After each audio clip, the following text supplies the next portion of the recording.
The question is, with 12 teams in the college football playoff, what teams are in and what teams are out? And which resume speaks for itself over some of the other teams I have on the SDS poll that are recognizable brands that, they might be 10-2, but a 9-3 team might be more impressive, such as an Oklahoma who beat a Michigan if Michigan ended up 10-2. So there's going to be chaos coming up. So and they're part of tier 2, right? The second tier, as I call it, in SEC play.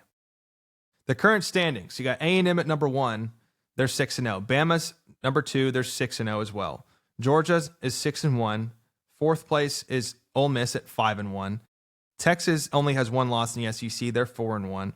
Vanderbilt's 4-2. Oklahoma's 3-2, and at 8th place is Tennessee at 3-3. So Tennessee's out. Oklahoma, with their remaining schedule, they're most likely out unless they just shock the world. Vanderbilt, they take one more L, which I believe it'll be at Tennessee in the final game of the year. They will have their third loss. I believe they're out. But that still remains 5 SEC teams that are in contention.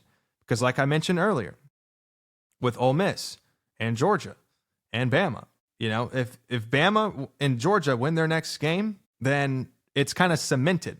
They both have 7 wins. And then Georgia's done with SEC play. Georgia's last SEC game is Texas. If they win that game, they're cemented at 7-1. If Bama wins their next game, they're cemented at 7-1 with the tiebreaker over Georgia. So they could drop their final game versus Auburn, and nobody would bat an eye. A&M, if they win versus South Carolina at home and get to 7-0, they are cemented. So those 3 teams more than likely are going to be playoff teams. You're going to have, and where Georgia gets ranked in the college football playoff, that's up for the selection committee to decide. I'll be doing a college football playoff bracketology towards the end of November and probably early December, probably when the Army-Navy week. So externally, let's dive into this some more. Vanderbilt, 8-2. They got a week 12 bye. Then they play Kentucky at home, and they go to Tennessee. All eyes, right? I project Tennessee wins that football game. I think they'll be hungry for a win. I think Vanderbilt is slipping quite a little bit. They had a poor performance versus Texas. They had an interesting performance versus Auburn. Not many teams give up. The only other team to give up like 27 plus points to Auburn was Arkansas. And that's because Arkansas allows 70 points a game. So I don't know. So for Vanderbilt to allow 38, the most points to Auburn, I think this team is starting to slip a little bit. But nonetheless, they won.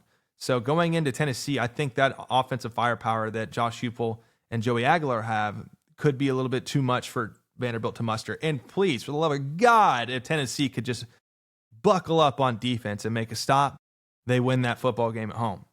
And then they're 9-3. Now, they're out. Tennessee's going to be out. What is there to play for? I don't know, but they're going to want a chance, right? So that'll be interesting to see. Oklahoma, 7-2. They go at Bama. Then they play Missouri at home. Then they play LSU at home. So there's a third loss somewhere in there. I can feel it in me bones, lad.